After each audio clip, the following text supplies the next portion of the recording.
Welcome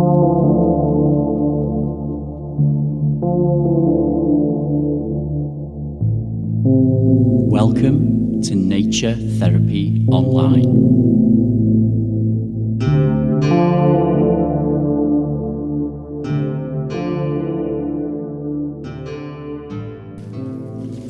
Hello folks, and welcome to another episode of Nature Therapy Online. So you can hear that I'm having one of my outdoor episodes today. It's actually a really bright sunny day in Midlothian where I live, and I'm walking around the fields. You can probably hear Euro's little trotters. That's my dog. If you've not tuned in before, if you have, you know who Euro is by now. And it's gorgeous today. It's got that low sun in the sky that you so often get in late autumn, where it's really bright and yet there's a real chill as well. There's even some signs of frost on the grass.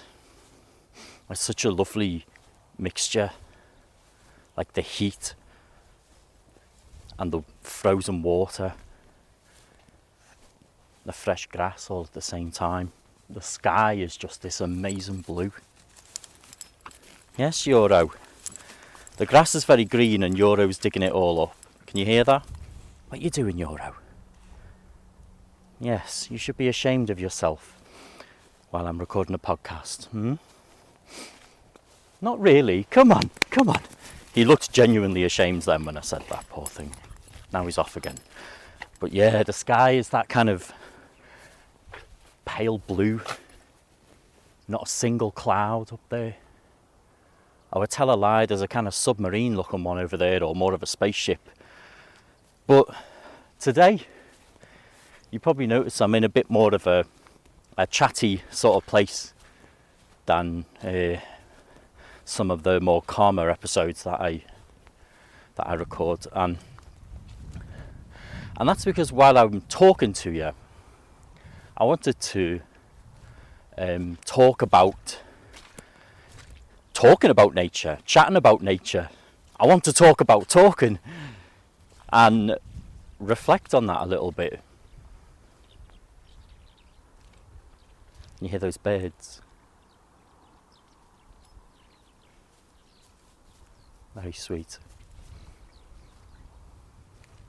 I'm not very good at identifying birds by this sound, but it's a lovely sound.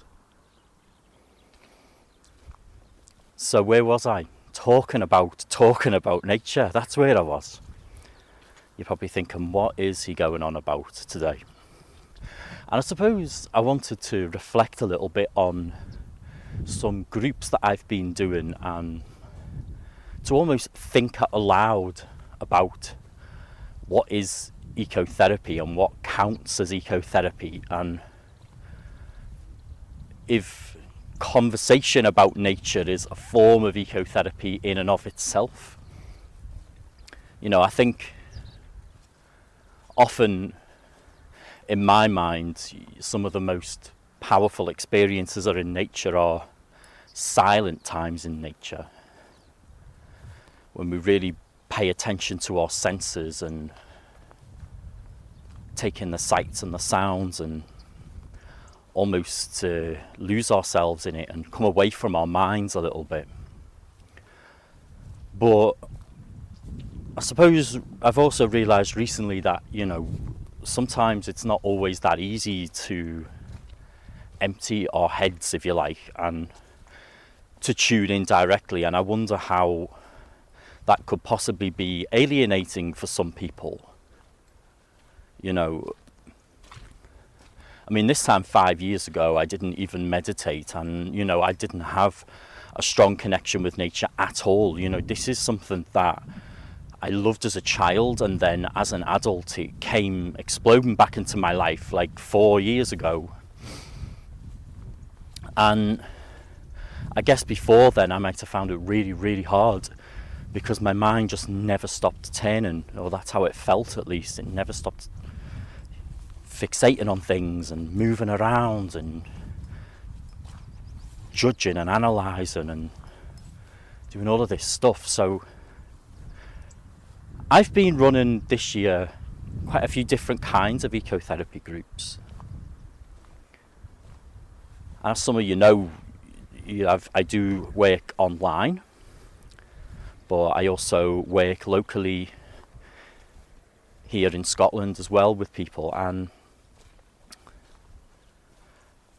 I noticed one time, and it really stuck with me actually, because some of the online groups I was doing earlier in the summer, I would invite people to go out and go away from the screens and do the exercises, and we would meet again a week or two later, and we would share about our experiences. And there was one woman in the group who was involved in theatre, and part of that meant that she was on Zoom all the time. I mean, the theatre world has been really, really badly hit by COVID this year. And after we'd spent a few hours, it was a really lovely session. People had brought in flowers that they'd found and pictures of trees that they'd connected with. And after the couple of hours on Zoom was up, this woman reflected that, despite the fact that she spent all day on Zoom already and she was exhausted and she was really not looking forward to coming back on Zoom again, even for our session, that she still went away feeling refreshed. She said it felt like she wasn't on Zoom. She felt like just hearing other people's experiences of nature and talking about it and sharing about it with each other, it felt like a different kind of online experience for her. She felt connected to nature after it, and it also got me thinking about a group I was doing, a socially distanced group, I'll have you know, thank you very much, in Edinburgh recently. And it was the first day this group had got together, and there was we were doing a lot of chatting, I think it's often the case, isn't it? You get used to new people and you meet new people for the first time, and we feel like we have to talk to fill the space. So, part of me a few times was thinking, okay, so we're out walking, but, being out walking is not, in and of itself ecotherapy, where, the paying attention to nature part is the important bit, at least for me, So what I started doing is just bringing the conversation back to nature, making comparisons between the things that people were talking about in their lives with things that were happening around us. So one person was speaking about their elderly parents a lot and their worry and concern about their elderly parents.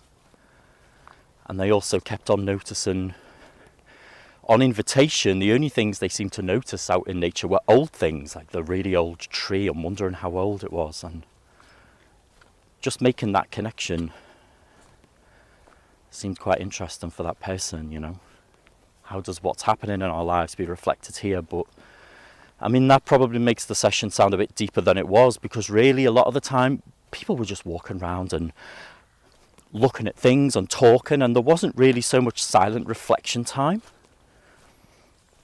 It didn't feel quite right at that moment. It felt like people needed to connect with each other and hadn't had an opportunity to. But then afterwards, there's me thinking everyone's been talking this whole session, even though the conversation was very often about nature. I would give some invitations to look or contemplate things we would see, and then the conversation would go off onto trees that people like or birds they like, but it was very much in that conversation realm. People weren't paying deep attention to what was around them, but they were paying deep attention to this conversation about the nature that they liked. And at the end of the session, I'd started, secretly to feel a little bit like, I'm not sure if I did my job there really, and if that really did what it was supposed to. One of the people in the group who'd never done this kind of thing before said, feel so calm and so relaxed. Thank you very much. And she went off, and I thought, well, obviously that conversation has done something for her, and that connection to nature in conversation, in our minds, in our imaginations. We might not think of it as this kind of deep therapy, but in a way, I mean, how often are we talking about our worries, our concerns? You know, lost in this sense that us and our problems are the centre of the universe. And it's just not true. And perhaps facilitating a conversation about nature, just a simple conversation, and bringing ourselves back to it when we go off on a tangent elsewhere, perhaps that can have some therapeutic effects. Just by acknowledging the other life forms outside of us,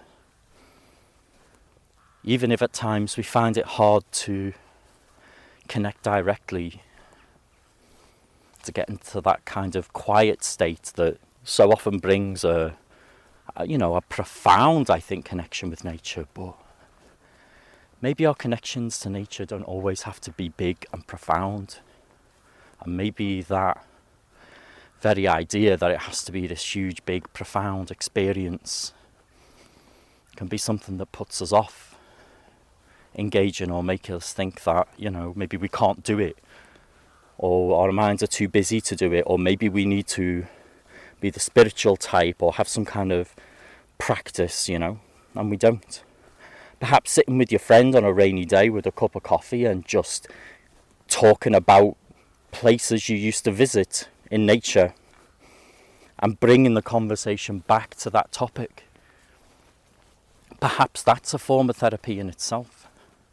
I don't think it can replace being in nature and being there. I think that is the most, like I said, the most profound part. But it doesn't have to start and end there, does it?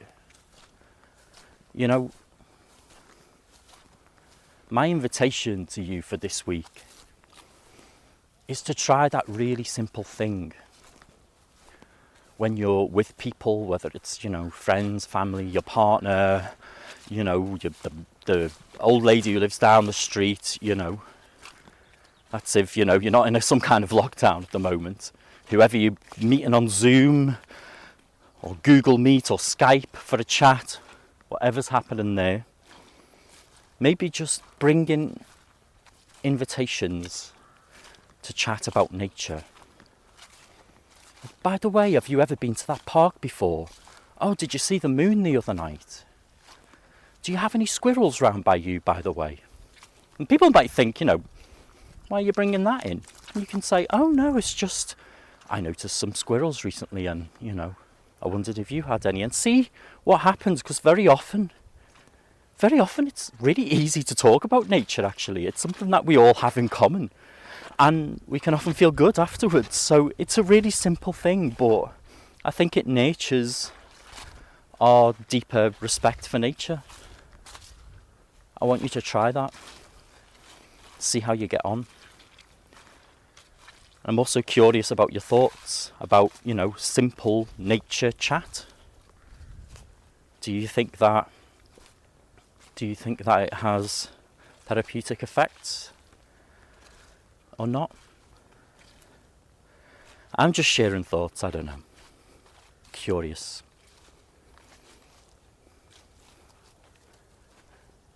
So, I guess before I come to the end of this week's little podcast, I just want to describe to you the gorgeous scene where I am. The Pentland Hills in Midlothian. They're not the highest mountains in the world, but they're just these beautiful, soft-looking, gorgeous mountains, or hills, I suppose, more, on the border of Edinburgh. And I'm looking out now with this blue sky over what was a field of wheat.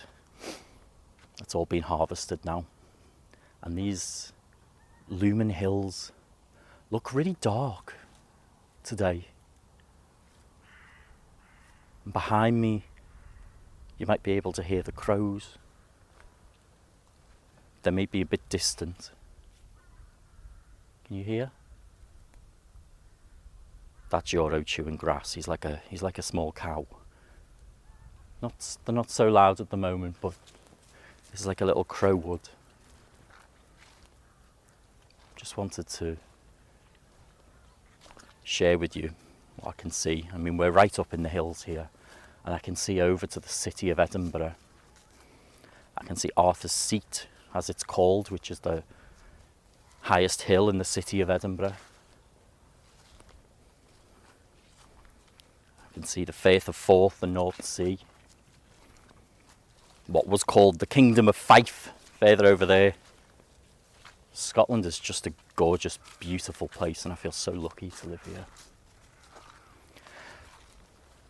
So there we go, folks. That's where I am. Wanted to share that to help you maybe picture where is he today.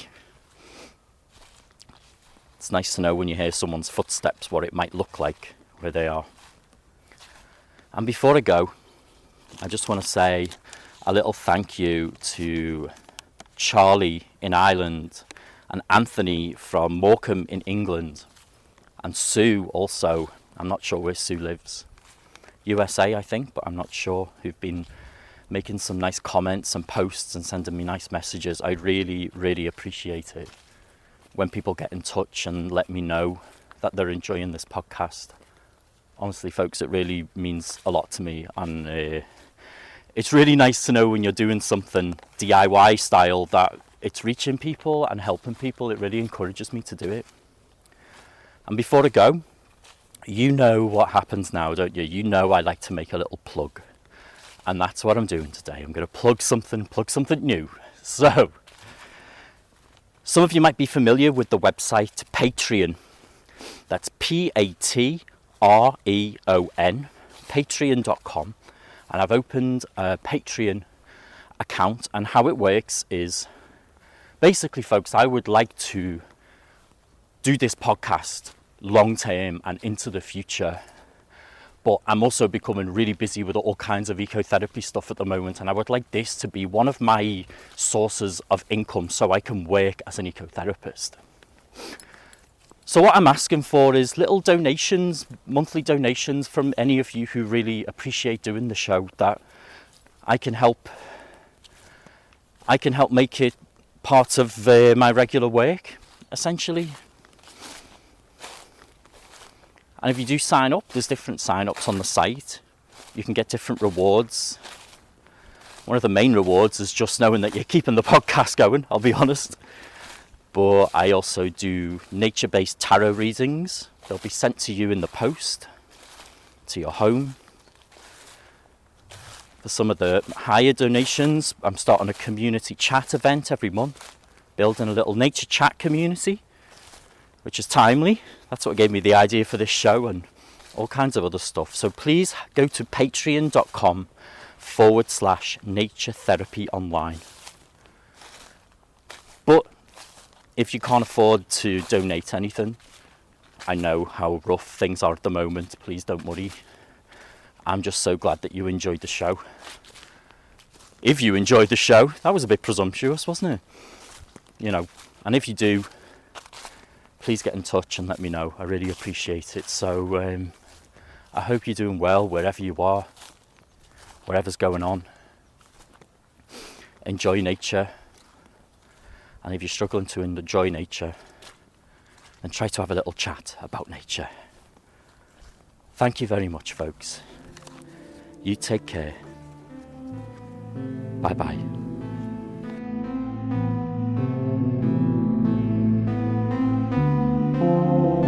Visit me online at naturetherapyonline.net.